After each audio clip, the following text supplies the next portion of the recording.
வணக்கம். நமக்கு எண்கணி ஞானத்தையும், வேத ஜோதிட ஞானத்தையும், ஆன்மீக ஞானத்தை வழங்கிய அனைத்து குருமார்களுக்கும் நன்றி. என்ற அதே வேளையில் இது ஒரு ஜோதிட விளக்க வீடியோ விருப்பம் உள்ளவர்கள் தொடர்ந்து பார்க்கலாம். ஆ ஒரு கேள்வி. Brother, during Shani dasha wearing any gemstone will help to avoid accident or troubles. அதாவது சனி தசையில எந்த மாதிரியான ஏதாவது எனி ஜெம்ஸ்டோன் கேட்டீங்க. ஏதாவது இந்த ராசிக்கல்லாம் போட்டாக்கா ஆக்சிடென்ட்டும் பிரச்சனையில இருந்தும் தவிர்த்திட முடியுமா அப்படின்னு கேக்குறீங்க. ஓகே, இந்த மாதிரி விஷயத்துல என்கிட்ட அந்த மாதிரி நிறைய பேர் கேட்பாங்க. கேட்கறவங்களுக்கு நான் சொல்ற ஒரே விஷயம் என்னன்னாக்கா, எலன் மாஸ்கே என்ன மாதிரியான ரிங் போட்டாரு. கொஞ்சம் சில இடங்கள்ல பாத்தீங்கன்னா மோஸ்ட்லி இந்த ஓகே, இது இந்த பரிகார கான்செப்ட் குள்ள தான் வரும். ஒரு கிரகத்தோடைய அமைப்புகள்ல நீங்க என்ன மாதிரியான பரிகாரக்குள்ள வருவீங்க? கற்கள், அதனுடைய உலோகங்கள், மெட்டல்ஸ், அதனோட சுவை, அதனுடைய வாகனம், அதனுடைய ஆலயங்கள், அதனுடைய தானியங்கள் அப்படின்னு வருவீங்க. ஓகேங்களா? இது எல்லாம் என்ன அப்படின்னாக்கா ஒரு மனுஷனோட நம்பிக்கைங்க.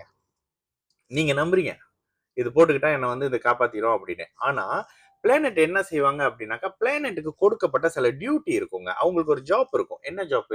ப்ரீவியஸ்ல வாழ்ந்த உங்களுடைய வாழ்க்கையை வச்சு இந்த ஜென்மத்துல உங்களை வழி நடத்தி கொண்டுட்டு போகணும் அப்படின்றது தான் பிளானட்டுக்கு கொடுக்கப்பட்ட ஜாப். இதுல நீங்க ஒரு கல்லு போடுறீங்க, நீங்க கோயில்ல போய் 24 ஹவர் படுத்தே இருக்கிறீங்க, இல்ல கோயிலே தங்கிடுறீங்க, சன்னியாசியாவே ஆகிட்டீங்கன்னு வச்சுக்கோங்களேன். உங்களோட பிறந்த ஜாதகத்தை எடுத்து பாத்தீங்கன்னா, ஏங்க இவர் சன்னியாசி ஆனாரு? குரு சனி கேது சேர்ந்து இவருக்கு அந்த ஆன்மீகம் சம்பந்தப்பட்ட விஷயத்துக்குள்ள இவர் இருக்கணுங்க, அதனால அவர் அதுக்குள்ள இருக்கிறாருங்க. ஒருத்தர் ஆக்சிடென்ட் ஆயிட்டாரு. என்னங்க திடீர்னு ஆக்சிடென்ட் ஆயிட்டாரு? ராகு செவ்வாய் சம்மந்தப்பட்டாங்க, சனி சம்மந்தப்பட்டாங்க, அதனால இவருக்கு ஆக்சிடென்ட் வந்துருது. ஏன்னா செவ்வாய் ரத்தம் வர வைக்கிறவர். ராகுவோட சேரும் பொழுது அந்த உடல் அங்கஹீனம் மாதிரியான விஷயங்கள், ஒரு பாட்டு எல்லாம் போறது, கால் எல்லாம் போறது, கை எல்லாம் போறது, இது மாதிரியான விஷயத்த பண்ணிருச்சு அப்படின்ற மாதிரி இருக்கும். ஒருத்தருக்கு நோய் வந்துருச்சு. 6வது அதிபதி 8ஆம் அதிபதியுடைய தசையோ புத்தியோ பாபத்துவ அமைப்புல நடக்குது. ஒருத்தர் ஹாஸ்பிட்டல் அட்மிட் ஆயிட்டாரு. அவருக்கு நோய் வந்துருச்சு, படுத்த படுக்கையா இருக்கிறாரு. 12ஆம் இடம் பாபத்துவமாக இருக்குது. லக்னம் அதனை எடுத்து செயல்படுத்த முடியாம லக்னமும் லக்னாதிபதியும் ஒரு மாதிரி பலவீனமா இருக்கிறாங்க. ஒருத்தர் ஜெயில போயிடுறாரு. இதே மாதிரி லக்னம் லக்னாதிபதி லக்னமும் லக்னாதிபதியும் இதை நிர்ணயம் பண்ணுவாங்க. ஏன்னா வலிமையான லக்னம் கொண்டவர் அவமானத்தை பட மாட்டாரு. எந்த இடத்துலயும் பெரிய இடத்துல அவமானப்பட மாட்டாரு, மாட்டிக்க மாட்டாரு, சங்கடத்தை அனுபவிக்க மாட்டாரு, சமாளிச்சுக்கிட்டே இருப்பாரு. அப்போ லக்னம் லக்னாதிபதி கெட்டு போனா அவர் அவமானப்பட்டு கொண்டு ஜெயில வைக்கிறது அந்த மாதிரி இருக்கும்.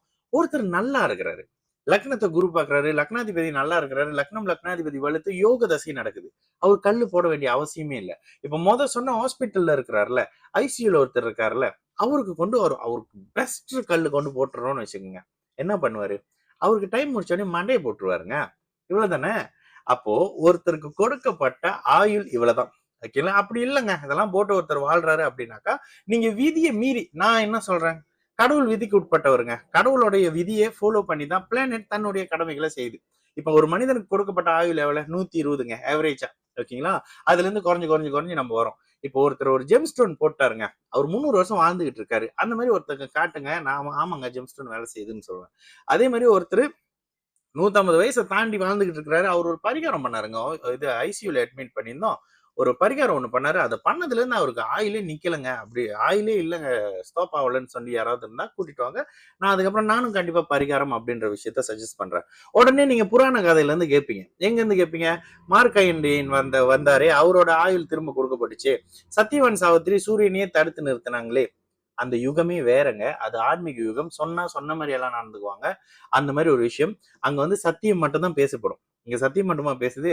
அப்படியே பேசுனீங்கன்னா கூட சத்தியவான் சாவித்திரி எங்க, அவர் மார்க்கண்டேயன் எங்கன்னு கேட்பேன் நானு. அவங்க எல்லாம் போயிட்டாங்க, அந்த யுகம் முடிஞ்சிருச்சு. ஓகேங்களா? இதெல்லாம் எதுக்குனாக்கா, கடவுளின் அமைப்புகள்ல ஒழுக்கமா இருங்க, நெறியா இருங்க. எதுக்குங்க சாமி கும்பிடுறோம்? நான் கூட டெய்லி சாமி கும்பிட்டு தாங்க வேலைக்கு வரேன். ஆனா எதுக்கு சாமி கும்பிடுறேன்? இன்னைக்கு ஒழுக்கமா இருக்கணும். இந்த பிரிவை கொடுத்த கடவுள் நமக்கு கொடுத்திருக்கிறது ஏதோ பிச்சு புடுங்கி கொஞ்சத்தை கொடுத்திருக்கிறாரு. அதை ஒழுங்கா வாழ்ந்து முடிச்சுட்டு இன்னொரு பிறவியே வேண்டாடா கடவுளை, எனக்கு இந்த பொறப்பே வேணாம் அப்படின்ற ஒரு கான்செப்ட்ல தாங்க நான் சாமி கும்பிடுறேன். எனக்கு அப்படிதான் ஆன்மீகம் சொல்லி கொடுத்திருக்காங்க. இந்த பிறவியே வேணாம், மனுஷ பிறவியே வேணாம், இல்ல பிறவியே வேணான்றது என்னோட கான்செப்ட். இந்த அமைப்புகள் இருக்கும்பொழுது நீங்க ஒரு கல்லு போட்டீங்க. இதுல மோஸ்ட்லி சிறப்பா இருக்கிற விஷயம் என்ன தெரியுங்களா? ராசிக்கு கல்லு போட்டு விடுவாங்க. ஆக்சுவலி நீங்க கல்லு போடணும் அப்படின்னு முடிவு பண்ணிட்டீங்க அப்படின்னாக்கா, லக்ன யோகர்களுடைய கல்லு போடணும். ஒரு எக்ஸாம்பிள் சொல்லணும் அப்படின்னாக்கா, நீங்க கும்ப லக்னமா இருக்கிறீங்கன்னாக்கா, நீங்க போயிட்டு ப்ளூ சஃபயர் போட்டீங்கன்னா இன்னும் அடிதான் வாங்குவீங்க. ஏன்னா நெகட்டிவ் இம்மீடியட்டா நடந்துரும், நல்லதுதான் நடக்காது. நீங்க ஆல்ரெடி கஷ்டத்துல இருந்தீங்கன்னா, ஒரு ஒரு எக்ஸாம்பிள் சொல்றேன்னு, நீங்க கும்ப லக்னக்காரரா இருக்கிறீங்க, சிம்ம லக்னக்காரரா இருக்கீங்க. நீங்க சிம்ம லக்னம் கும்ப ராசின்னு வச்சுக்கோங்களேன். நீங்க உங்களுக்கு வந்து மோஸ்ட்லி பாத்தீங்கன்னா ப்ளூ சஃபயர் சனியோட கல்ல தான் சஜஸ்ட் பண்ணுவாங்க.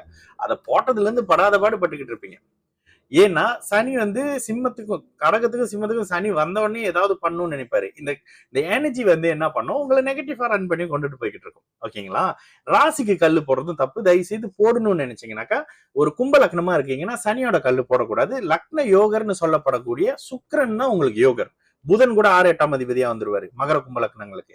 இந்த மாதிரி போடுங்க. சில பேர் வந்து நம்ம சொந்தக்காரங்களே சொல்லும் போது கேட்க மாட்டாங்க. இதுல இருந்து சரிங்க எனக்கும் அவ்வளவு விஷயம் தெரியும் தானே, நான் ஏதாவது கல்லு போட்டிருக்கிறேன்னா இது எனக்கு ரொம்ப வருஷமா போட்டிருக்கேன். இது எனக்கு கிஃப்டா கொடுத்தாங்க. இந்த 2ஆ போட்டிருக்கேன். இதுல ஏதாவது கல்லு போட்டு எனக்கு மூளை வளர்ந்துச்சா, கல்லு போட்டு எனக்கு ஜோசியம் வளர்ந்துச்சா, இல்ல கல்லு போட்டு தான் ஒருத்தர் ஒரு நாட்டோட பிரசிடென்ட் ஆயிட்டாரா? இதுல ஒண்ணுக்குமே உங்களால பதில் சொல்ல முடியாது. அப்ப இந்த கல்லு எல்லாம் எதுக்குங்க சொன்னாங்க? கல்லு, வாஸ்து இதெல்லாம் வந்து தேவையில்லாத ஒரு வியாபாரம். உங்ககிட்ட இருந்து காசு புடுங்கணும். எப்படி புடுங்குறது? ஏதாவது காட்டி உங்களை பயன்படுத்தணும். அப்பதான் நீங்க ஐயோ அப்படியா, ஐயோ அப்படியான்னு. சமீபத்துல ஒருத்தர் வீடு கட்டிட்டு 90,000க்கு வீட்டை கட்டிட்டு அந்த வீட்டுல போனதுல இருந்தே நிம்மதி இல்லைங்க. அதாவது கட்டின வீட்டை மறுபடியும் ரெனோவேஷன் பண்ணிருக்காரு வாஸ்து பார்த்து. அந்த வீட்டுல என்னால இருக்கவே முடியல. அஷ்டம சனி பிரதர் 3 வருஷம் நிம்மதியா இருக்கவே முடியாது அப்படின்னு சொல்லியிருந்தேன். இவளை ஏன் நான் வாங்கின வீட்டையே என்னோட அஷ்டம சனிலாம் அந்த வீட்டுல இருக்காதீங்க, வீட்டை வித்துட்டு போங்கன்னு சொன்ன ஜோசியர்லாம் இருக்கிறாங்களே. இப்போ அந்த வீட்டுல நல்லா தானே இருக்கிறேன்.